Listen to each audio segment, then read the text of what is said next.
Our first episode is about Digital City Makers, a research project about civil society and nonprofit initiatives using digital tools to co-produce their city. Our guest is Martin Bangratz, research associate and lecturer at the RWTH Aachen University, chair of planning theory and urban development.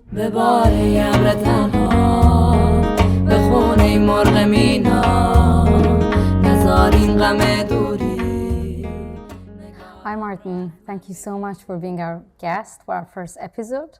I'm really happy having you here today at Aachen University. I would be happy just to know about you, who you are and what's your background. Thank you so much for inviting me. It's my first time here at the Aachen University, so it's really a nice location. And I'm very glad to be the first guest on your podcast. And well, I was born and raised in Innsbruck in Austria, so in the mountains. And I'm not from an architecture background and not from a technology background either. I studied business and economics at first, and in Innsbruck, and then I took some detours and studied in different places. And in the end, I did a master's in sustainable urbanism at UCL. Okay. At the Bartlett School of Planning, and then I wrote my master's thesis on what I called smarticipation. So about like the participatory, societal, human aspect of smart cities and technology in cities.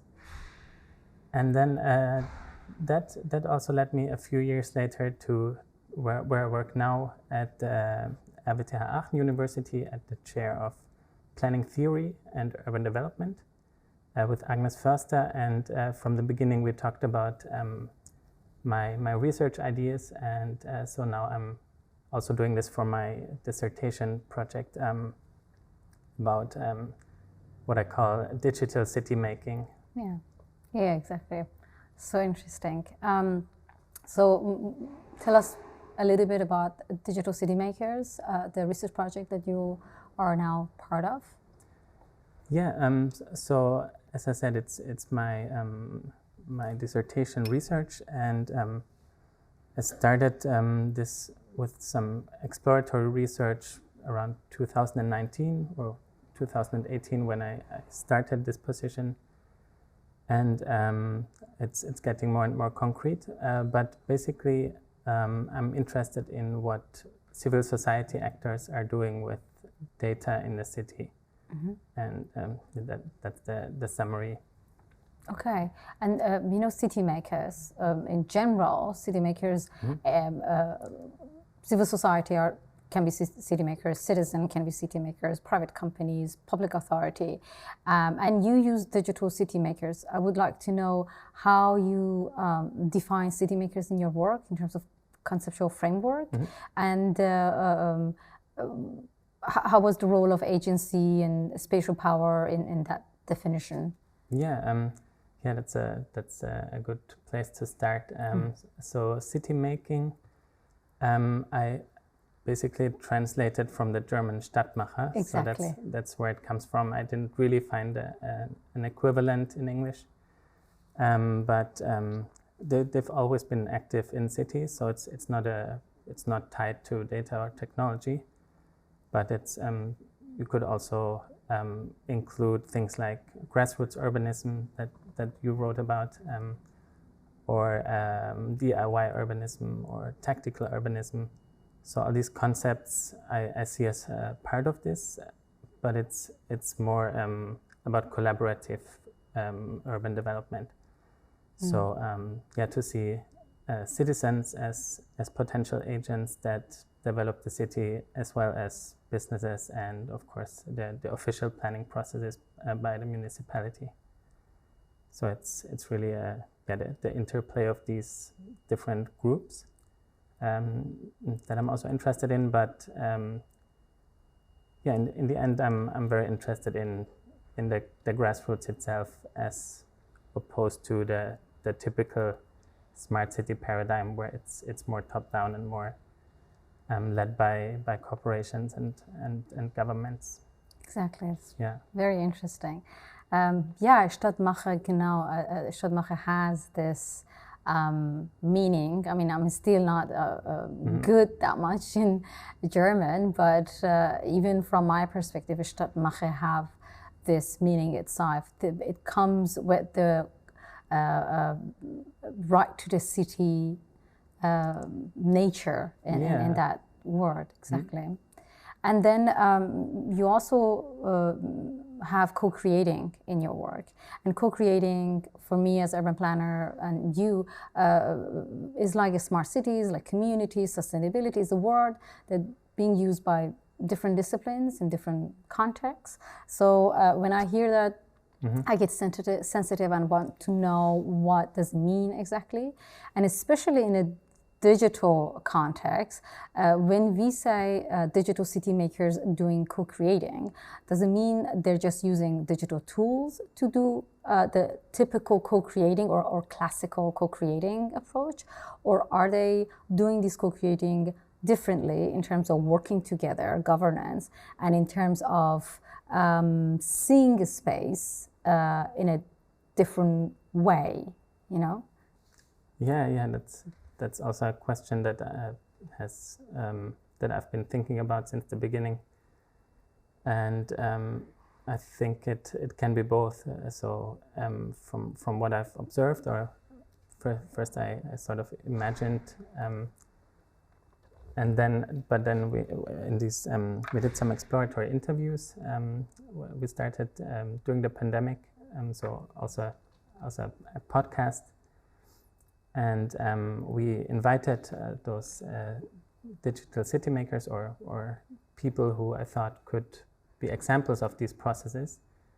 We invited them to speak and to answer some questions, and I think we really found both. And we tried to look for both. So I wanted to see, like, does it exist in the real world, or is it just something that we write about or imagine?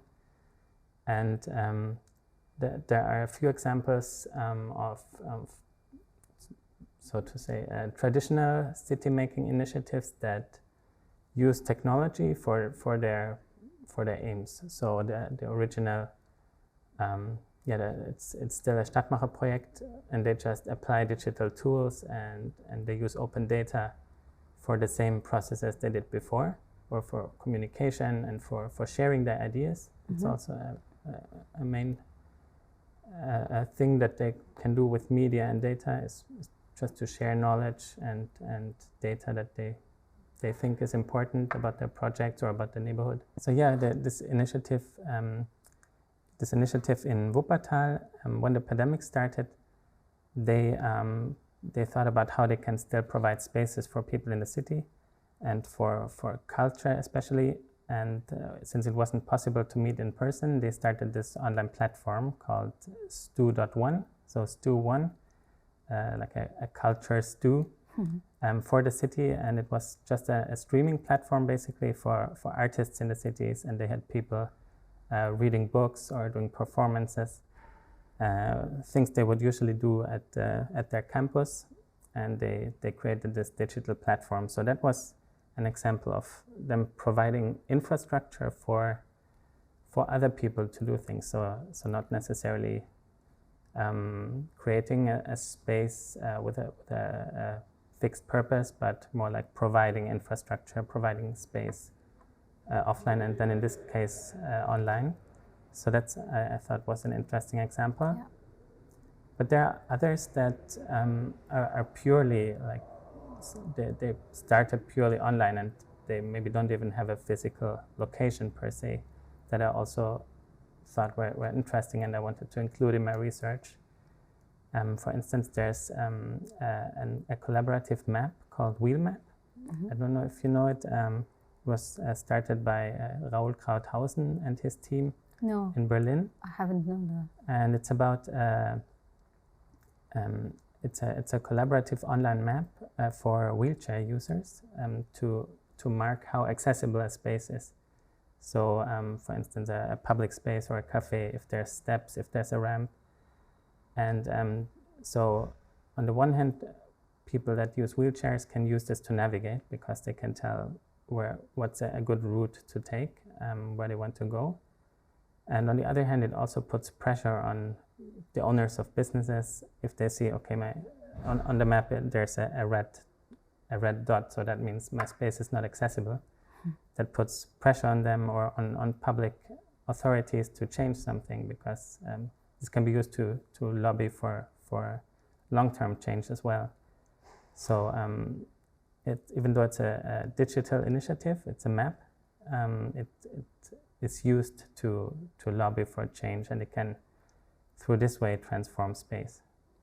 Super interesting. And that also goes to my next question, is about urban space in a digitally mediated city. From what you have observed, from the lens of these initiatives, how did you find that they are practicing urban space? Because at the moment it's quite a hot topic that urban space and digital time have, some people have this binary kind of nature, digital, non-digital, and some people says, no, there is a flow, it's multidimensional, we cannot just make urban space in a digital time just being digital or virtual, non-virtual. How, in their gathering, are they also discursively engaged with this topic, and how did you see they see urban space in their practice? Well, I should mention that my empirical basis at the moment, it was those exploratory interviews. So what I have now is more like anecdotes, and not like empirical evidence. So nice. I can only talk about that. But at the beginning, I also had this dimension of physical and virtual, and tried to conceptualize it like this. And I've one friend, Damian Paderta, who is involved with the OK Lab community, which is like a network of initiatives that try to use local data for or open data to improve their city, as they say themselves. And this again is part of this global network called Code for All. So yeah, this is a really interesting network with like local brigades. But so this friend, he said he's very well, he knows a lot about technology as opposed to myself. So but he's very critical of it, and he said we should never forget that we are physical humans in a physical space all the time, even if we're online. That doesn't change that we're sitting here and in a physical body. So I thought it was interesting to note. So I noticed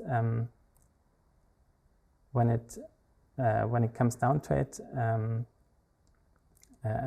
I felt like these initiatives had a very strong sense of justice. So whether they are coming from like the city making side, it's about spatial justice right to the city, as you've mentioned before. It's about making spaces accessible and local communities to be seen and to be empowered to change their environment. And on the other hand, on the technology side, there's also this movement towards openness and data commons. And I felt like there's a parallel in these two disciplines, if you will, that we're both striving for more justice in smart cities and cities in general and technology. So that's what I felt was like the common ground, was this working towards a more just space. Yeah, that's so interesting, to be honest, that you're in another university. We haven't seen each other before, and we haven't worked together before. How we came to the the same commonality, that when it comes about local initiatives practicing digital urbanism with the bottom-up approach, exactly there is a intersection between digital sovereignty that is out there, and also municipalism or grassroots urbanism.